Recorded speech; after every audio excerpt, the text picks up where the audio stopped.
समाज बहुत से नियम बनाता है। ये सही है, ये गलत है, ये अच्छा है, ये बुरा है। इंसानियत का सबक हर इंसान के जहन में बचपन से ही भरा जाता है, पर कुछ लोग समाज की समझ के बाहर होते हैं।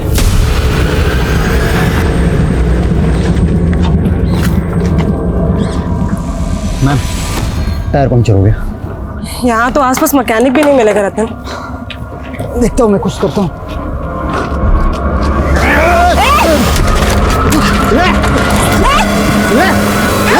सीधा खड़े रहे।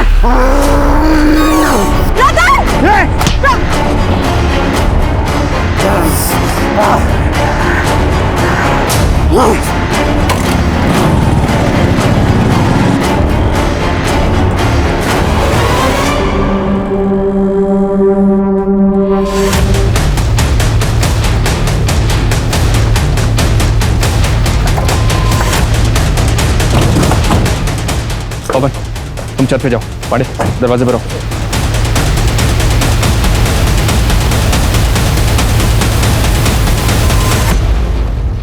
जैन सर। जैन त्रिपाठी, क्या हो रहा है? पड़ा था सर एसपी साहब के ऑर्डर से कि घर पे 24 घंटे सिक्योरिटी रहेगी। त्रिपाठी, अगर हम ही मुजरिमों के डर से घर में दुबक के बैठ जाएंगे तो आम पब्लिक का क्या हो? ऐसा ही आस्था की किडनैपिंग को 5 दिन हो चुके हैं और अभी तक उनका कुछ पता नहीं चला। अगर आपको कुछ हो गया तो? एक कांस्टेबल बहुत है, बाकियों को भेज दो। Sorry sir, I have to follow orders. नमस्कार, मैं दिव्यांका त्रिपाठी दहिया क्राइम पेट्रोल 70 के इस एपिसोड में आपका स्वागत करती हूँ। यूपी पुलिस का स्लोगन है सुरक्षा आपकी, संकल्प हमारा। लेकिन यहाँ तो पुलिस को ही सुरक्षा मुहैया कराने का माहौल बन गया था। सोचिए कैसा खौफ का माहौल होगा ये, जहाँ पुलिस तक महफूज नहीं थी। कौन था ये दरिंदा जिसने ये दहशत फैलाई हुई थी? अंजलि, तुम वहां से सब्जी खरीदो, हम यहाँ किराना से घर का सामान लेते हैं। ठीक है। चक्का खा गई मेरी प्यारी अंजलि। हाँ, मैं इतनी आसानी से पीछे नहीं छूटेगा मुझसे। छोड़ो हमारा हाथ। ये तो क्या चिल्लाओगी? चिल्ला। देखो हम। हाँ, हम फिर आएंगे बहुत जल्दी।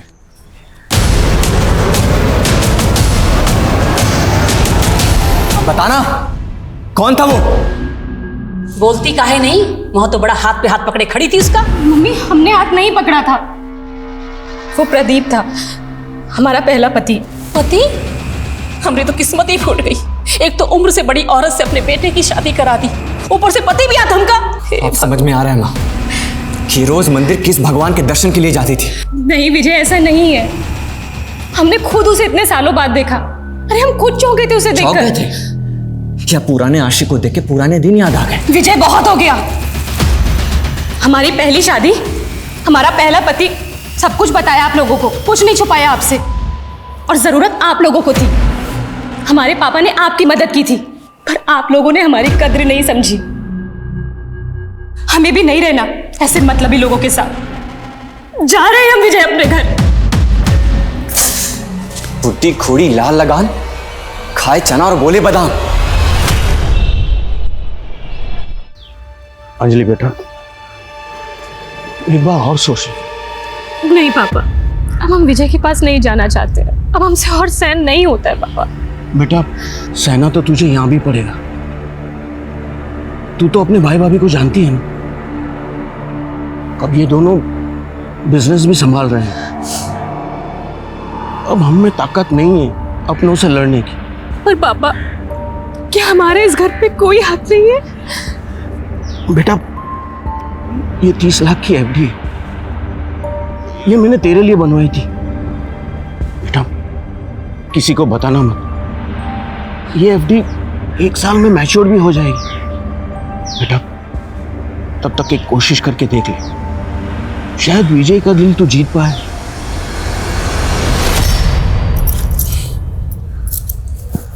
वाह अंजलि जी, आप तो बेशर्मी की बुलंदियां छू रही हैं। नहीं, आते ही अपने पुराने पतिदेव से मिलने निकल पड़ी। विजय, हम मंदिर जा रहे हैं, हमें मंदिर जाके थोड़ा सुकून मिलता है। और अगर आपको हमारे ऊपर शक है तो आप भी चलिए ना हमारे साथ। नहीं, तुम्हारा रंगरलिया देखने का कोई शौक नहीं है हमें, और मंदिर जाने की कोई जरूरत नहीं है। मंदिर जाने में क्या दिक्कत है विजय? तो मंदिर नहीं जाओगी हम जा रहे हैं ना प्रभु से तुम्हारे लिए सद्बुद्धि मांगने। चलो विजय बेटा, हमको मंदिर छोड़ देना, तुम वहां से ऑफिस निकल जाना। जी माँ। लेकिन विजय, हम रोज मंदिर जाते हैं। रोज मंदिर जाती थी पर आज नहीं जाना। लेकिन क्यों? बोला ना, ना मतलब ना।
बहुत ब्रूटली मर्डर हुआ है सर। पूरी बॉडी पे बाइट मार्क्स है। ऐसा लगता है जैसे किसी ने जानवर की तरह पूरी बॉडी को नोच खाया हो। सर रेप के भी चांसेस लगते हैं। अगर रेप भी हुआ है तो बॉडी की हालत को देख के लगता है कि शायद एक से ज्यादा लोग इन्वॉल्व रहे होंगे। सर दरवाजे पर कहीं भी फोर्स एंट्री के निशान नहीं है। तो मुमकिन है अंजलि ने कातिल के लिए खुद दरवाजा खोला। अंजलि शायद कातिल को तो जानती थी पर कातिल के इरादों को नहीं।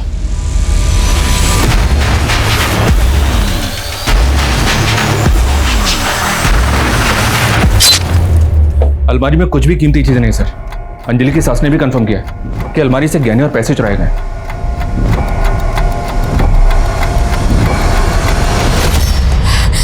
साहब हम मंदिर गए थे, अंजलि बेटा घर में अकेली थी। जैसे ही मंदिर से लौटे तो हमने दरवाजा खटखटाया तो देखा दरवाजा खुला था। अंजलि,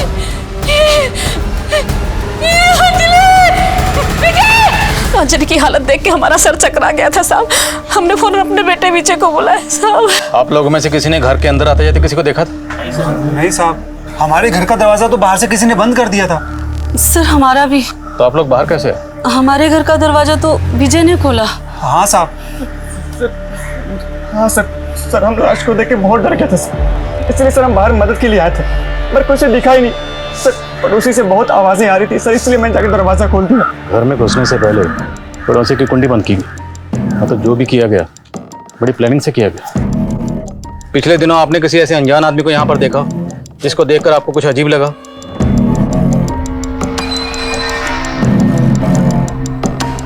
सर पड़ोसियों के घर को बाहर से लॉक करना, इतनी आसानी से घर के अंदर घुसना, उसके बाद लूट, फिर रेप और मर्डर।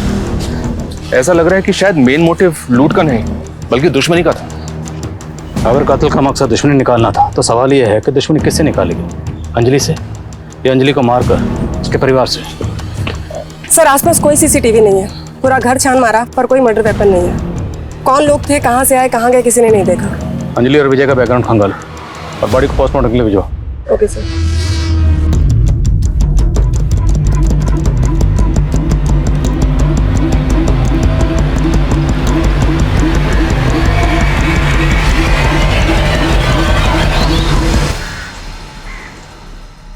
सर एक नया एंगल सामने आया।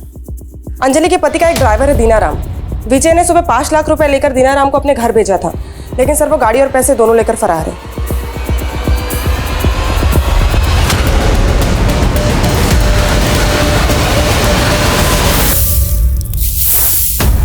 ए ब्यूटी, जरा ठीक से झाड़ू लगा, नहीं तो आज रोटी की जगह पर ना चमाट मिलेगी तेरे को। आगे तक लगा, आगे तक। ये तुम्हारा काम है ना, बच्ची से क्यों करवा रही हो? ओ मैडम, आप काम करो अपना। रास्ते से पकड़ के लाई हूँ, खाना खिला रही हूँ उसको, तो उससे कुछ तो काम लूंगी ना। अरे लेकिन वो छोटी सी बच्ची है, उसकी हालत देखो, बीमार लगती है वो। आपको ज्यादा दया आ रही है तो आप अपने साथ ले जाओ, मेरी भी जान छूटेगी। क्या हुआ, हो गई बोलती बंद? ए ब्यूटी, ठीक से काम करना, सारे पत्ते इकट्ठे करो, उधर फेंक क्या।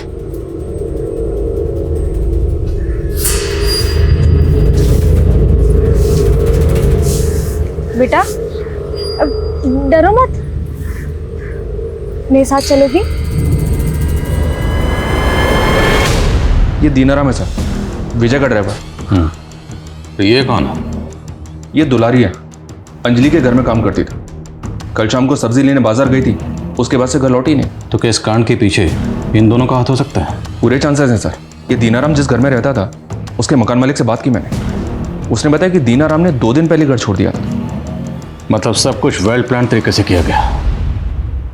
और एक बात मुझे अभी भी खटक रही है, अगर अंजलि के घर में घुसकर मकसद लूट करना, रेप करना, उसका मर्डर करना भी था, तो इतनी ब्रुटैलिटी से मर्डर, अंजलि का कत्ल इतनी बेरहमी से क्यों किया गया? उसकी क्या वजह हो सकती है?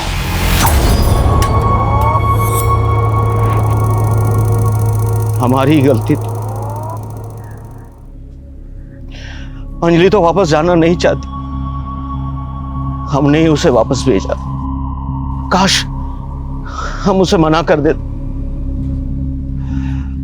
विजय ने ही मारा है मेरी बेटी को।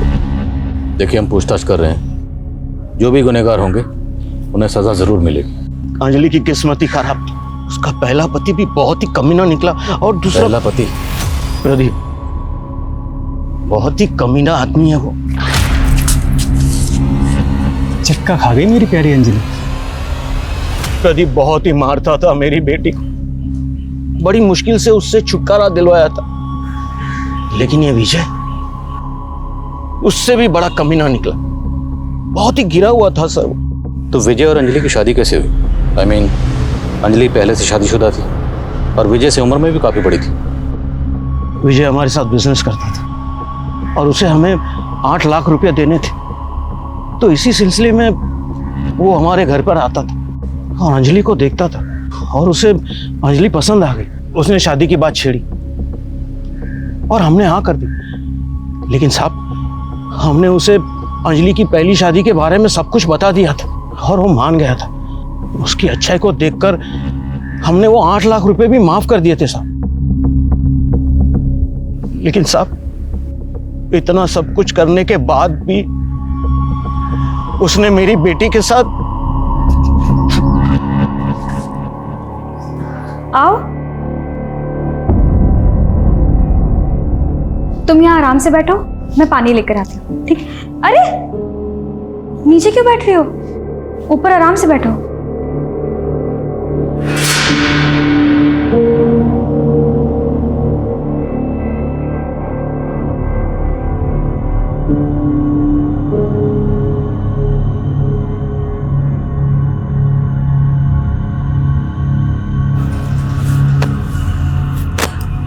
आजा बेटा, सो जा। हाँ?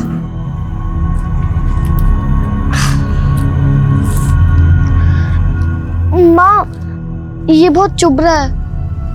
कोई बात नहीं बेटा, यहाँ आजा मेरे पास। हाँ, गोदी में लेट जा। हाँ, पानी।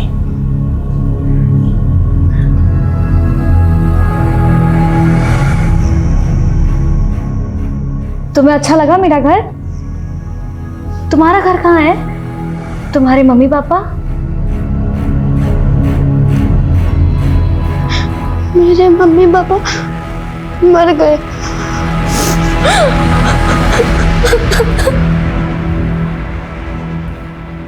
भिजवा दो सर, अंजलि की पोस्टमार्टम रिपोर्ट। जितना सोचा था उससे कहीं ज्यादा पेनफुल डेथ थी उसकी।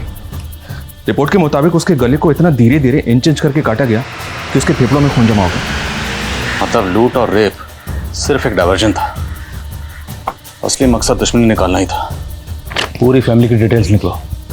और दीनाराम के साथ जो मेट थी, क्या नाम है? दुलारी। पता करो इस वक्त दोनों का।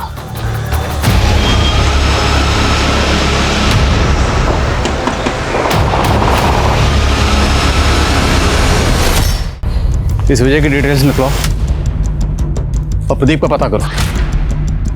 Okay sir. हेलो। वाह दीनानाथ जी, तुम तो बड़े झूठे निकले। अभी तो कह रहे थे कि नोटों से नहला दूंगा, अब? अरे मेरी प्यारी दुलारी, नोट कहाँ भागे जा रहे हैं? चल।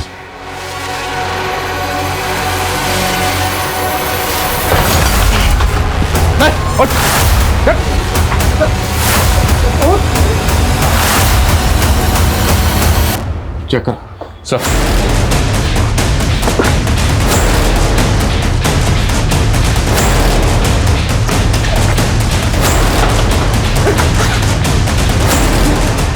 सर ये देखिए।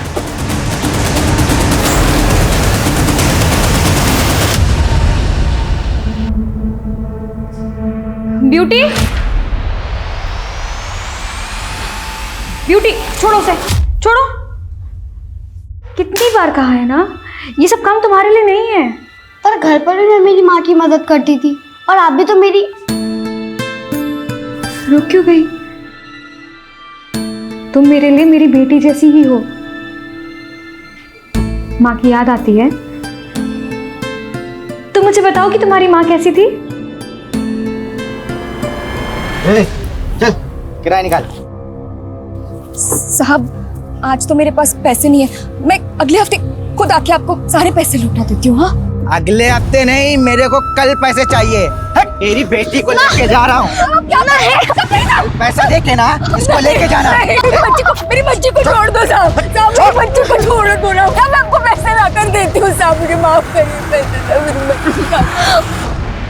कल तक पैसे मिल जाने चाहिए, नहीं तो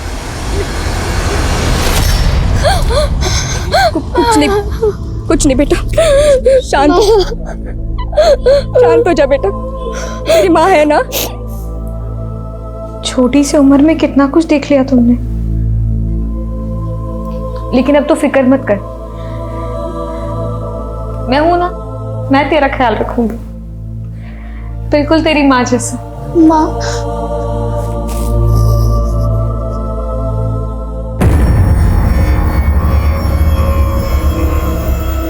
कोरोना नहीं है आपको, मामूली सा वायरल फीवर है। आप बेकार में परेशान हो रहे हैं, हम दवाई लिख देते हैं, एकदम ठीक हो जाएंगे। हम डॉक्टर के लिए, हम डॉक्टर, आप मरीज।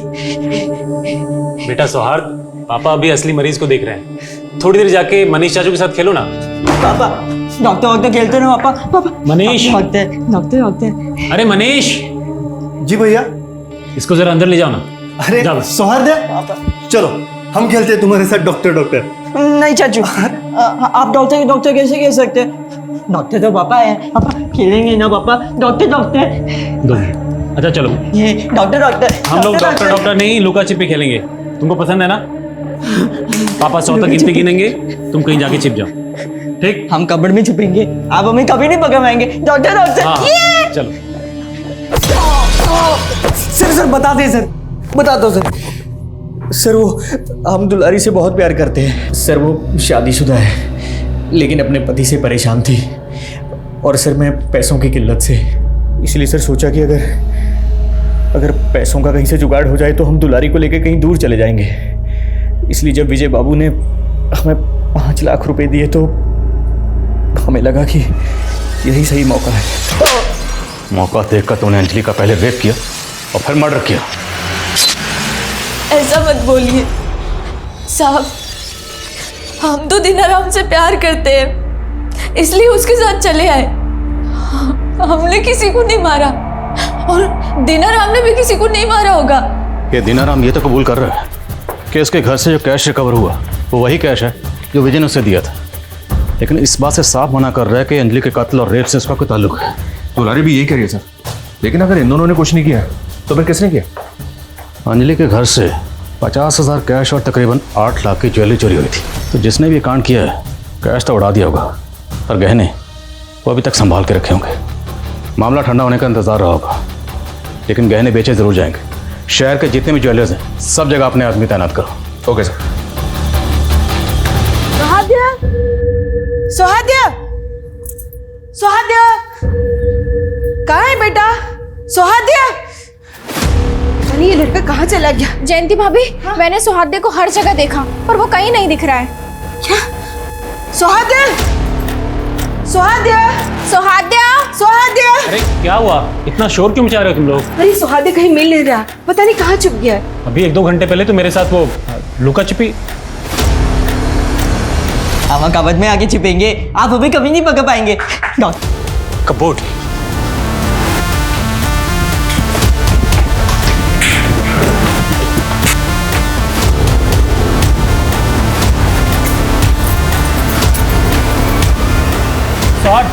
सुहाद्या, सुहाद्या, मैं पानी लेकर आती हूँ।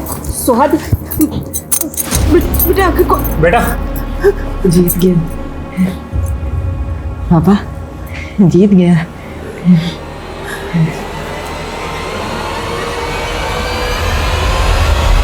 सर हमारा अंजलि का मर्डर से कोई लेना देना नहीं है। हाँ, हमारी शादी लेन देन से हुई थी, उसको जवान पति मिला और हमें कर से छुटकारा सर। पर वो तुम्हारे साथ खुश नहीं थी। तुम दोनों मियाँ बीवी में अक्सर झगड़े होते थे। सर हम मानते हैं कि अंजलि को हम पसंद नहीं करते थे, लेकिन सर उसको मारकर हम अपनी जिंदगी काहे बर्बाद करेंगे? इतना तो हमें भी पता है कि अंजलि को तुमने नहीं मारा। ये किसी प्रोफेशनल का काम है, किसी प्रोफेशनल सुपारी किलर का। अब अंजलि की सुपारी तुमने नहीं दी तो अंजलि की सुपारी और कौन दे सकता है? सर प्रदीप दे सकता है, हमारी पत्नी का पहला पति।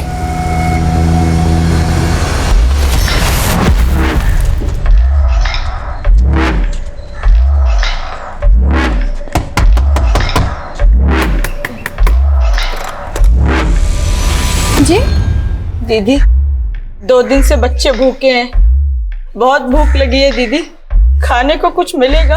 ठीक है, तुम रुको, मैं कुछ लेकर आती हूँ।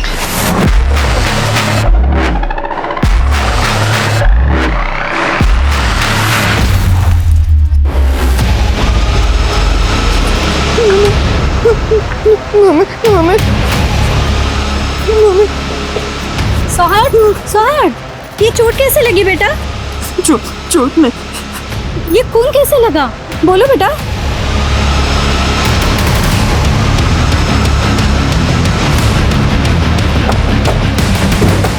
आइए सर, मैंने ही बुलाया था।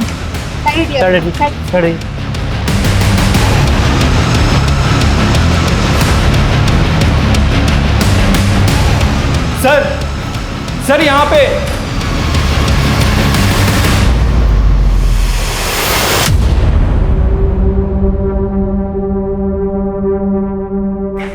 सर। हाँ सर, मैंने पड़ोसी से बात की है। डॉक्टर अजीत के साथ जिस औरत की लाश मिली है वो और कोई नहीं, डॉक्टर अजीत के भाई मनीष की बीवी रूपा है सर। अजीत का भाई मनीष भी घर पर मौजूद नहीं था, राइट? Yes sir. और सर वारदात के वक्त घर पे 3 ही लोग मौजूद थे, डॉक्टर अजीत, उसके भाई की बीवी रूपा और डॉक्टर अजीत का बेटा सौहार्द। बेटा सौहार्द, तुम्हें पता है तुम्हारे पिताजी को किसने मारा? घर पे कोई आया था क्या? अंकल। हाँ बता बेटा, कौन आया था? भूख लगी अंकल, कुछ खाना। आज खाना खाने के बाद ना 2 से 10 तक की पहाड़ी याद करेंगे। जी माँ। तुम्हारे उम्र के बच्चों को सब कुछ आता है, लेकिन तुम भी जल्दी सीख जाओगी, ठीक है?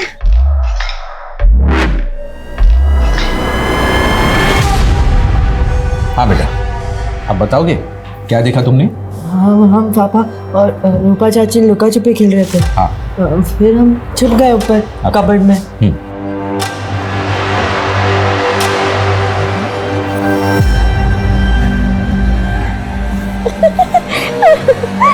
पापा, आप और रूपा चाची क्या खेल रहे हो? हम तो लुका छुपी खेल रहे थे ना। हम लुका छिपी खेल रहे थे बेटा, तुमने हमें ढूंढ लिया। अब तुम जाके छिपो, हम तुम्हें ढूंढेंगे।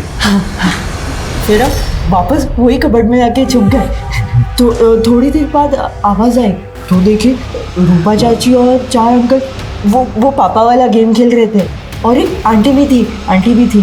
फिर रूपा चाची भाग गई, फिर वो चाय अंकल और वो आंटी भी गई, तो हम भी गए पीछे पीछे। फिर नीचे आके बाथरूम में गए तो सर ये सौहार्द ऑटिस्टिक चाइल्ड है, क्या हम इसकी बातों पर यकीन कर सकते हैं? बिल्कुल कर सकते हैं शर्मा, क्योंकि सौहार्द आम आदमियों की तरह सच में झूठ नहीं मिला सकता। उसने वही कहा जो उसने देखा, अनजाने में। शायद उसको पता नहीं कि उसने कितनी भयानक वारदात देखी। और सर अगर सौहार्द की माने तो डॉक्टर अजीत उसके भाई की बीवी रूपा दोनों के बीच में अफेयर चल रहा था सर। सर ये भी तो हो सकता है कि जिसने रूपा और अजीत का मर्डर किया वो और कोई नहीं बल्कि मनीष। उसे रूपा और अपने भाई के अफेयर के बारे में पता चल गया हो और उसने। और जब रेप हो रहा था तब जो औरत वहां पर मौजूद थी वो जयंती हो सकती है। जयंती और मनीष दोनों के फोन बंद है। पता करो इन देवर भाभी के बारे में। सर आप यहाँ अकेली रहती हैं? हाँ, साल के 6 महीने अकेली रहती हूँ। मेरे पति मोहित मर्चेंट नेवी में है, तो 3-4 महीने में एक ही बार आते हैं। लो तुम्हारे बाल बन गए।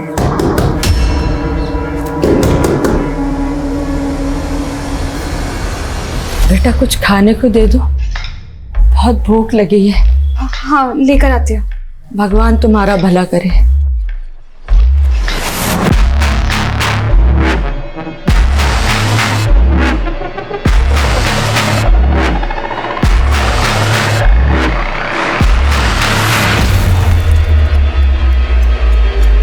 ले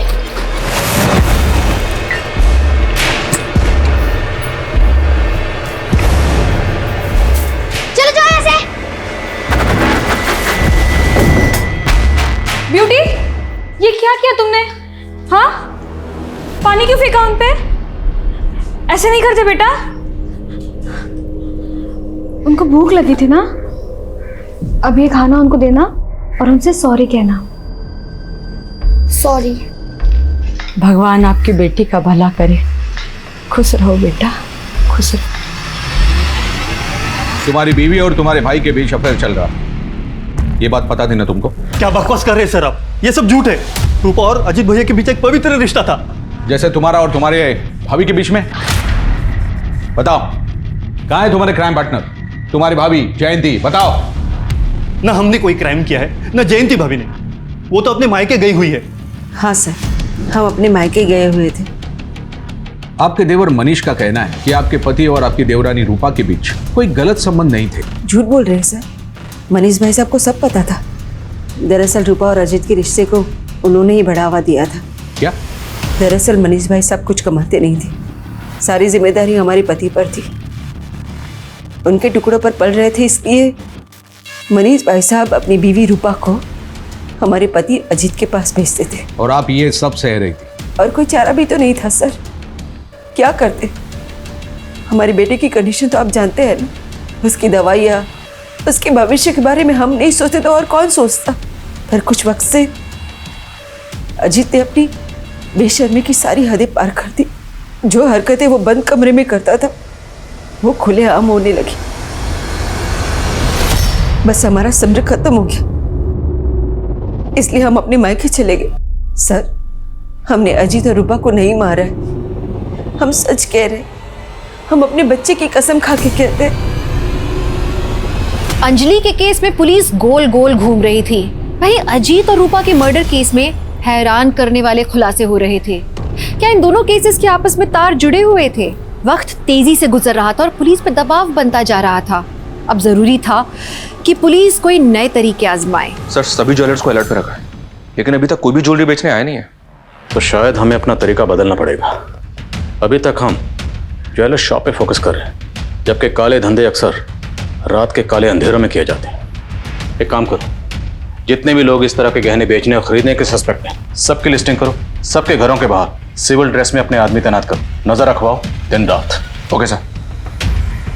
पुलिस को कुछ वक्त लगा, चोरी के जेवर बेचने वालों पर उन्होंने सख्त निगाह रखी और बसंत नाम के एक शख्स पर उनकी निगाह आकर टिक गई। बसंत जौहरी था, लेकिन चोरी के गहनों की खरीद बिक्री वो अपने घर से करता था, वो भी उन लोगों के साथ जिन्हें वो पहले से जानता था। पुलिस के लिए काम कर रहे खबरी पहले चोरी चकारी में सम्मिलित थे। पुलिस ने उनकी मदद ली, जाल बिछाया और बसंत को धर दबोचा। या तो चोरी का माल खरीदने के जुर्म में हम तुझे यहीं रख दें लॉकअप में, या फिर अगर तुझे बचना है तो हमारी मदद कर। ठीक है साहब, मैं आपकी मदद करने के लिए तैयार हूँ, लेकिन सर मेरे पास उनका नाम पता कुछ नहीं है। वो जब भी उनके पास कुछ माल आता तो वो मेरे पास खुद आते हैं। हमारे आदमी 24 घंटे तुम्हारे घर पर तैनात रहेंगे, गलती से भी गलती करने की सोचना मत। नहीं साहब। पुलिस ने बसंत के घर पर दिन रात पहरा लगाए रखा। हफ्ते गुजर गए, महीने गुजर गए, पुलिस ने अपना सब्र बनाए रखा और 78 दिन बाद बसंत के घर एक दस्तक हुई।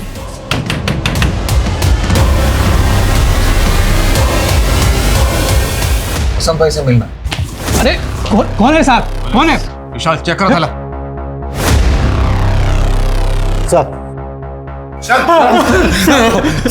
साहब मैं अरविंद हूँ, ये शंकर है।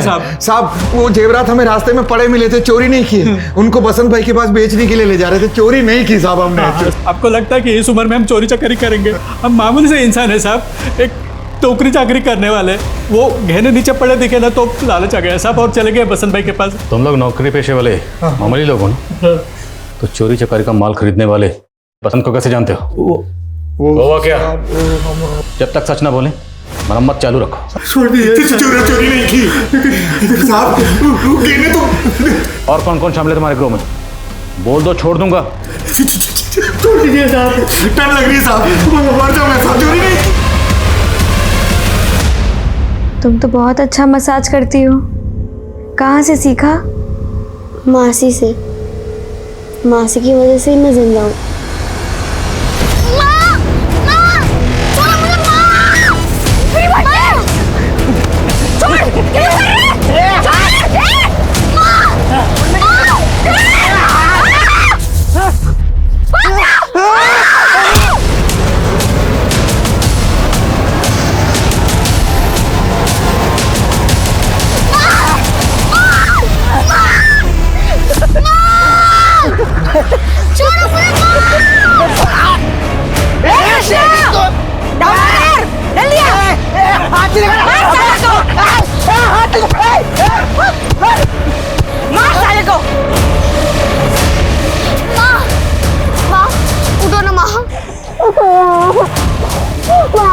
बेटा रो मत, आज से मैं तेरी मौसी, तेरी माँ से भी बढ़कर। मासी ने बचा लिया मुझे। मासी बिल्कुल आपके जैसे है, अच्छी अच्छी बातें सिखाती है, सपने दिखाती हैं। फिर कहाँ गई तुम्हारी मौसी? तुम फिर से अकेली कैसे हो गई?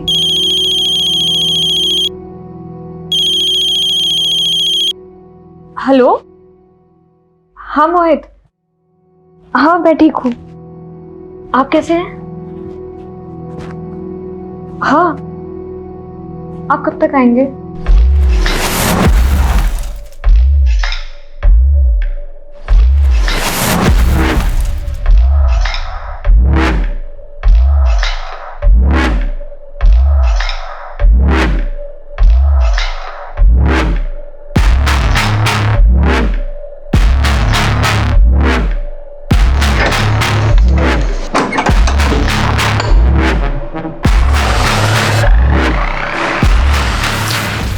लाइट चली गई मोहित।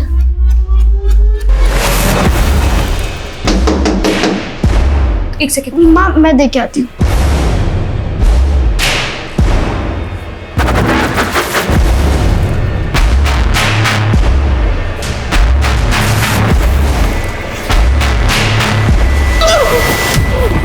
ब्यूटी! ब्यूटी!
सर, पड़ोसी कह रहे हैं कि पिछले कुछ दिनों से 10-11 साल की एक बच्ची नैना जी के साथ रह रही थी, लेकिन अब वो गायब है। सर बहुत ब्रूटली मर्डर किया गया है। अंजलि के जैसा सिमिलर केस है। लूट हुई है, एक से ज़्यादा लोगों ने रेप किया है और सर गला बिल्कुल वैसे ही काटा गया है जैसे अंजलि का काटा गया था।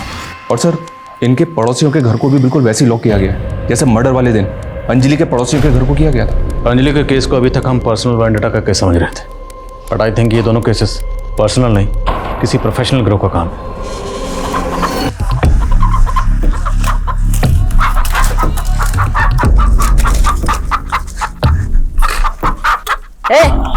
जा बलि देकर आ और प्रसाद लेकर आ। कृष्णा आजा।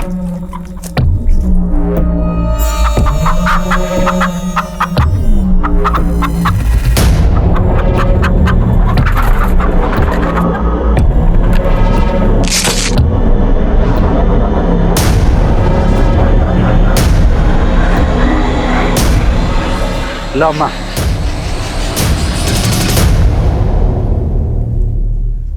कावेरी, मैं क्या बोलता है, अभी जल्दी से जल्दी इधर से अपने को निकलना पड़ेगा, नहीं तो पुलिस आ जाएगी। इस बार हम पुलिस के पीछे जाएंगे और वो भागेंगे हमसे।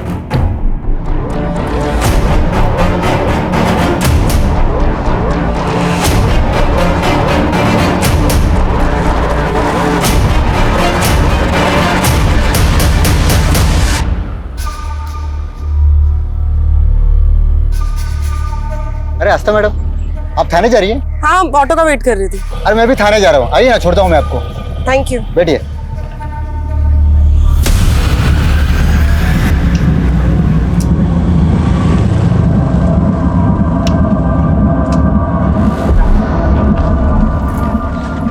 मैम, टायर पंक्चर हो गया। यहाँ तो आसपास मैकेनिक भी नहीं मिलेगा रतन। देखता हूँ मैं कुछ करता हूँ।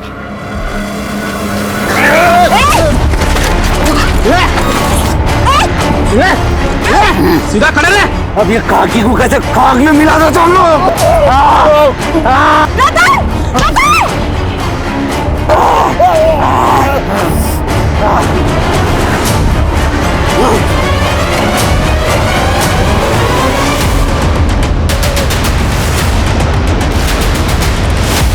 हटो एक सेकंड।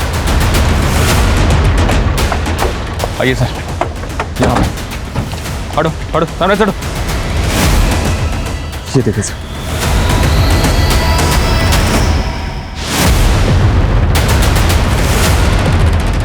सर ये ऐसा ही आस्था भी रतन के साथ थी। एक कांस्टेबल ने आस्था को रतन के साथ बाइक पे जाते हुए देखा था और अभी आस्था का फोन भी बंद आ रहा है। सारी पेट्रोलिंग टीम को अलर्ट भेजो और खबरों से क्या पता लगा कि आस्था कहाँ है। Okay sir.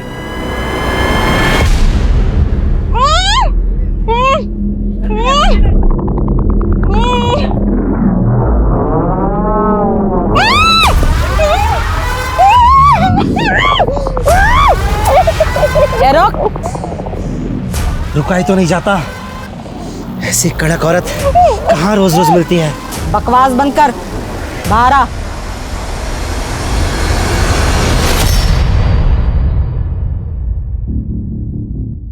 पुलिस वाली है, जब तक ये हमारे पास है पुलिस हमारा कुछ नहीं बिगाड़ पाएगी। एक बार हम लोग यहाँ से निकल जाएं, फिर तेरे को जो करना है कर लेना।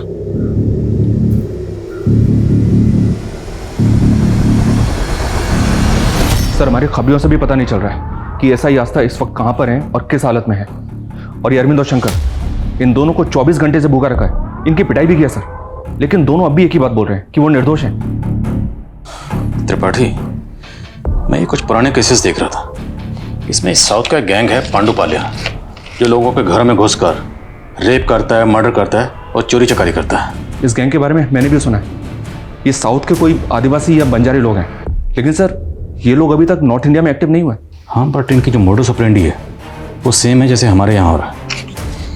ये जिस भी मोहल्ले में घुसते हैं, सबसे पहले मोहल्ले में घुसकर पड़ोसियों के घर की कुंडी बाहर से बंद कर देते हैं, फिर दरवाज़ा नॉक करते हैं और दरवाज़ा खुलते ही जो भी शख्स सबसे पहले इनके सामने आता है उसके सर पर डंडे से वार करते हैं।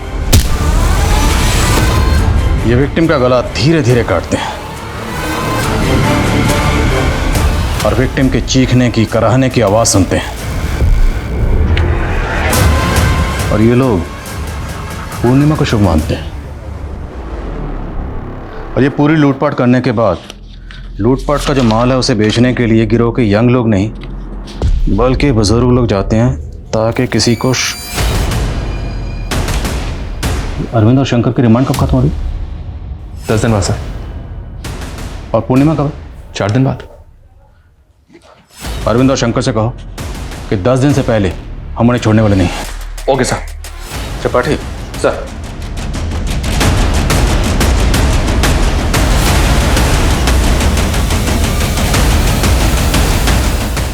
पता है नंदी, इस बार की शरद पूर्णिमा बहुत खास है। ऐसी पूर्णिमा 365 साल में एक बार आती है, जब पृथ्वी चंद्रमा के बहुत करीब होता है। पता है भाई, मुझे इसलिए साहब को तो पहले से बोल के रखा हूँ कि शरद पूर्णिमा की पूजा की छुट्टी मुझे चाहिए। शाबाश सर, छुट्टी बुलाता है पूजा की। सब शरद पूर्णिमा की छुट्टी चाहिए सर। सब लोग शरद पूर्णिमा पे छुट्टी मांगेंगे तो थाने में कौन बैठेगा? साहब 1 मिनट आइए ना। साहब बात सुनिए साहब। क्या हुआ? क्यों साहब सब चिल्ला रहे हो? हम लोगों को कब छोड़ेंगे? 6-7 दिन लगेंगे साहब। बहुत देर हो जाएगी साहब, 1-2 दिन में छोड़ दीजिए ना। अभी इनको जो बोला सुना नहीं तुमने? कम से कम 6-7 दिन लगेंगे, समझ में आया? साहब हम आपकी मदद करने को तैयार हैं, पर आपको भी हमारी एक शर्त माननी होगी।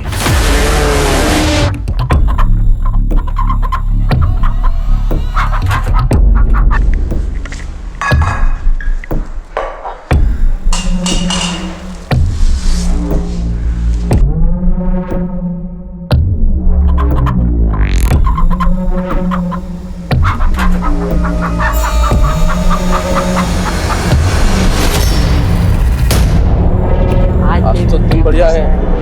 अच्छा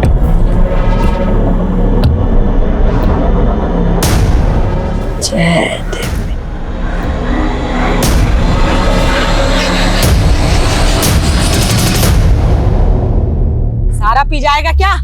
ए जा, जरा मैडम को भी हमारा प्रसाद छका करा।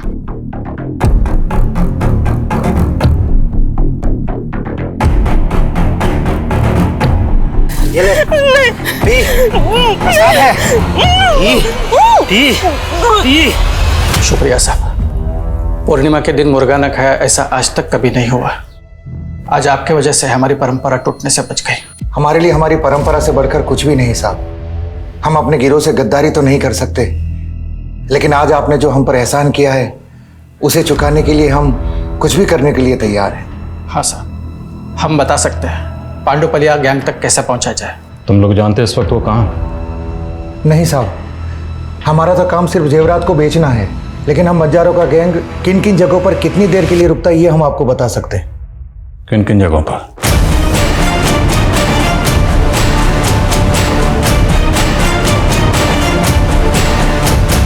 सर, ये ऐसा ही आस्था को पांडुपालिया गैंग ने किडनैप किया है। उनका एक धमकी भरा लेटर भी मिला है। उस लेटर में लिखा है कि उनका अगला टारगेट आप है।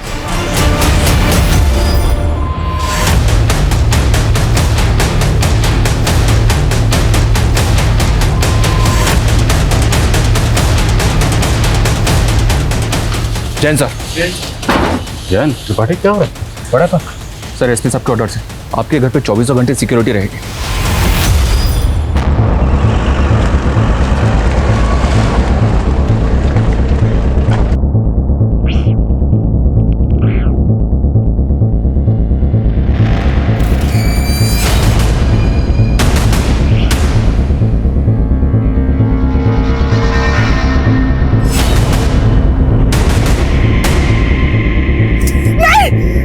पूर्णिमा खून से नहाऊंगा मैं।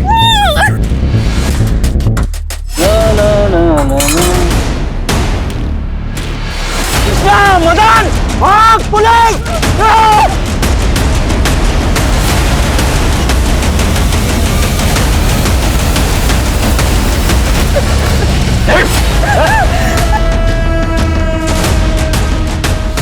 चल। आस्था, जैन सर। ठीक हो तुम? बच गए आप। अगला नंबर आपका ही था। ये पूर्णिमा आपके लिए भी शुभ रही। तेरी पूरी जिंदगी जेल की काली अमावस में कटेगी। लेके जा। आएंगे हम, आशीर्वाद से बाहर आएंगे। अगले कुछ महीनों में पुलिस ने पांडुपालिया गैंग के कई सदस्यों को गिरफ्तार किया, जिसमें 10 साल के बच्चों से लेकर 70 साल के बुजुर्ग तक शामिल थे। ये गैंग एक मोडस ऑपरेंडी पर काम करता था। औरत और बच्चे जगह जगह पर घूमकर ऐसे घरों का पता लगाते थे जहां सदस्य कम हो या जहां बुजुर्ग रहते हो या औरत अकेली रहती हो। ये इनके इजी टारगेट होते थे। पूछताछ में गिरोह के एक सदस्य ने बताया कि आमतौर पे वो उन घरों को निशाना बनाते थे जो मोहल्ले के आखिरी में हो या जो नदी और मैदानों के पास हो, जहां से भागने में आसानी हो। मैं इस बात को अच्छी तरह से समझती हूँ कि हमारे समाज का एक बहुत बड़ा तबका है जिसके साथ सालों से नहीं दशकों से अन्याय हुआ है और उन्हें अपनी जिंदगी को बेहतर बनाने का मौका कभी मिला ही नहीं। लेकिन इसका मतलब ये कतई नहीं कि कोई जुर्म का रास्ता इख्तियार कर ले। इस तरह से तो पिछड़ा वर्ग और पिछड़ा हो जाएगा और पिछड़े वर्ग का हर सदस्य मुजरिम बन जाएगा। लालच एक ऐसा नशा है जो ज़मीर पर हावी हो जाता है। इंसान सही और गलत के बीच में अंतर नहीं कर पाता, कहाँ रुकना चाहिए वो समझ नहीं पाता। ऐसे गैंग्स लोगों की जिंदगियां बर्बाद कर देते हैं, लोगों का सांस लेना मुश्किल कर देते हैं। आज पुलिस की पुरजोर कोशिशों के बाद पांडुपालिया गैंग का आतंक कम हो गया है। इस खौफनाक गैंग को रोकने के लिए यूपी पुलिस ने जो दिलेरी दिखाई वो सराहनीय है। टीम क्राइम पेट्रोल की तरफ से मैं आज उनकी बहादुरी को सलाम करना चाहती हूँ। आप सतर्क रहें, सुरक्षित रहें। इसी आशा के साथ मैं दिव्यांका त्रिपाठी दहिया लेती हूँ आपसे विदा। फिर मिलूंगी अगले केस के साथ। आप देखते रहें क्राइम पेट्रोल सतर्क। जय हिंद।